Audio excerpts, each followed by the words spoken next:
শিক্ষা গ্রহণ সকলের মৌলিক অধিকার হলেও এখনো কুসংস্কার ও অভিভাবকদের অজ্ঞতা ও অবকাঠামোগত ঘাটতির কারণে বিশেষ চাহিদা সম্পন্ন শিশুরা আনুষ্ঠানিক শিক্ষা নিতে পারছে না। এক তথ্যমতে প্রায় 60% প্রতিবন্ধী শিশু স্কুলে যায় না। বিশেষ স্কুল বাড়ানোর পাশাপাশি শিক্ষা প্রতিষ্ঠানগুলোকে বিশেষ চাহিদা সম্পন্ন শিশুদের উপযোগী করার মত বিশেষজ্ঞদের। বিস্তারিত দেখুন ফারিয়া আক্তারের রিপোর্টে। দেখতে আর 10 জন কিশোরের মতন হলেও বিশেষ চাহিদা সম্পন্ন আফ্রিদি। সমাজে মানুষের বাঁকা দৃষ্টিভঙ্গির কারণে সাধারণ বিদ্যালয়ে জায়গা হয়নি তার। সন্তানের লেখাপড়ার প্রতি আগ্রহ দেখে ভর্তি করেন বিশেষ শিক্ষা প্রতিষ্ঠানে। তোমার নাম কি ভাইয়া? আফ্রিদি আমিন চৌধুরী। কোন ক্লাসে পড়ো? ডিগ্রি। তোর পড়াশোনা করতে ভালো লাগে? পড়াশোনা ভালো লাগে। প্রথমে তো স্পেশাল স্কুলে ছিল, স্পেশাল স্কুলের মানে পুরো কোর্সটা করার পর ওরাই বললো যে আপনাকে ওকে নর্মাল স্কুলে নিতে পারেন।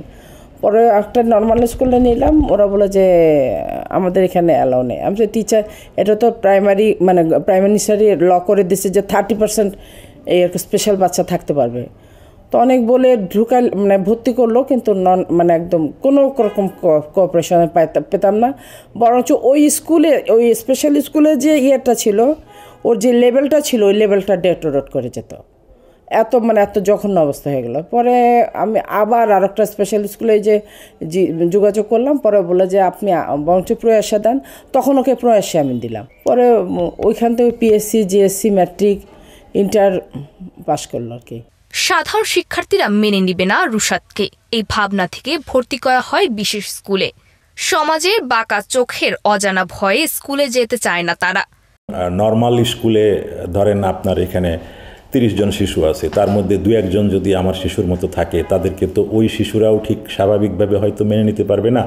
আর শিক্ষকদেরও তো এই বিষয়ে তাদের কোনো অভিজ্ঞতা নাই, তারা সাধারণ শিশুদের ব্যাপারে তারা পারদর্শী। তো সেক্ষেত্রে আমার কাছে মনে হয়েছে এই ধরনের শিশুদের জন্য এই বিশেষ চাহিদা সম্পন্ন স্কুল আরও বেশি হওয়া দরকার এবং ওই নর্মাল স্কুলের কোর্সগুলো এখানে আনা দরকার। তাদের মধ্যে বেশিরভাগ বিশেষ চাহিদা সম্পন্ন শিশু কিশোররা সমাজের মানুষের কথা, স্কুলের অবকাঠামো ও কুসংস্কার সহ নানা কারণে আনুষ্ঠানিক শিক্ষা নিতে পারছে না।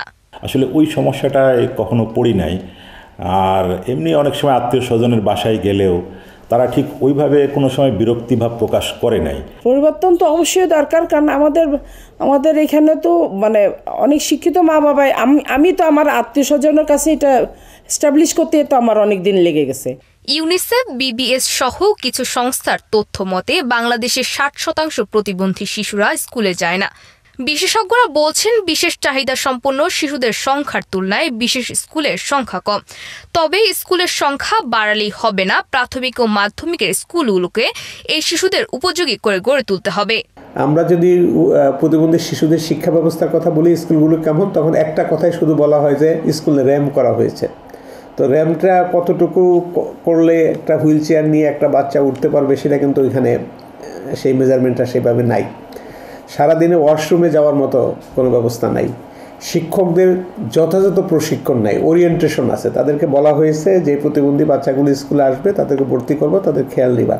কিন্তু কী খেয়াল নিবে এবং কতটুকু কেয়ার নিতে হবে, শিক্ষা ব্যবস্থা কী হবে, অর্থাৎ সাইন ল্যাঙ্গুয়েজ তারা জানে না, ব্রেইল শিক্ষকরা জানে না। বিশেষ করে যারা নিউরো ডেভেলপমেন্টাল ডিসেবিলিটি, যাদেরকে আমরা অটিস্টিক বাচ্চা বলার চেষ্টা করছি ইদানিং বিভিন্নভাবে, তাদেরকে দেখভাল করার মতো ওই স্কুলের শিক্ষকদের শিক্ষকতার যোগ্যতা নাই এবং তাদের সেই প্রশিক্ষণও নাই। না থাকাতে বাচ্চাগুলো, এই শিশুগুলো স্কুলে যাচ্ছে না, যেতে পারছে না, বা কিছুদিন গিয়ে তারা ঝরে পড়ছে। ঝরে পড়ার হারটা কিন্তু অনেক বেশি।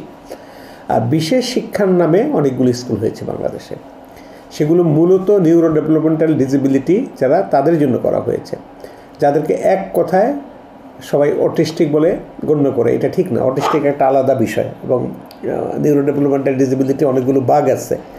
তো এই বিষয়গুলো আসলে খেয়াল করা দরকার। সেই স্কুলগুলোতে যথাযথ শিক্ষক নাই, তাদের যথেষ্ট প্রশিক্ষণ নাই এবং কোনো স্কুল খুব এক্সপেন্সিভ। কিছু স্কুল আছে সরকার স্পন্সর করে, কিছু স্কুল আছে যেগুলো মূলত ছাত্রদের বেতনে চলে এবং সেগুলো খুব এক্সপেন্সিভ। সব কিছু মিলে স্কুলে প্রতিবন্ধী বাচ্চারা যেতে পারছে না। এই শিশুরাও আমাদের সমাজের উন্নয়নে অবদান রাখতে চায়, শুধু প্রয়োজন আমাদের সকলের সহযোগিতা। ফারিয়া আক্তার, আমরা করব জয়, এটিএন বাংলা, ঢাকা।